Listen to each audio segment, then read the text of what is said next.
Your second part of yourself will be your soul. Your soul happens to be where your intangible world is. Things that you may not even see on an everyday basis. The first sense of your soul happens to be your mind. Your mind is your melting pot. You have the ability to put things in and actually take things out. So that is so important that you understand that about your mind, because most people, they just put things in, but they forget to take things out. Your second sense of your soul is your will. Your will is your ability to keep going regardless. You have to have a drive to keep going and not give up.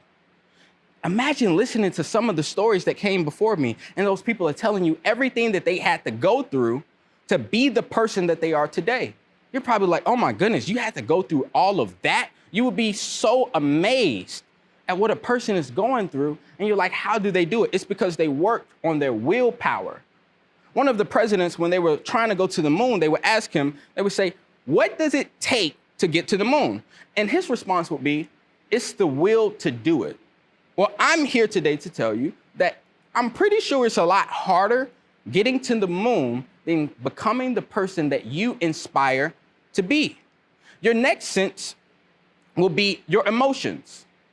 So your emotions are so tricky because your emotions are never right or wrong, but your emotions happens to be one of your weakest senses. Your emotions happens to be a sense that you really cannot control. It just measures where you are in your life.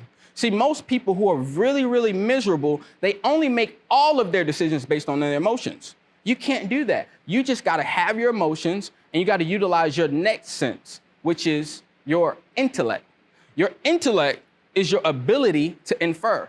If I say 1 + 1, you would say 2. Your ability to make sound decisions on a consistent basis to guide you throughout your life. I had a mentor and a long time ago, and he would tell me, you need to become a knowledge crackhead in whatever area you want to be.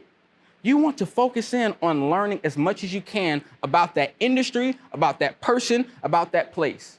And you never want to stop, because most people who are perishing is because of the lack of their knowledge. And the last sense will be your imagination. You need your imagination to become the person that you are deciding to become. You have to see it before you even get there.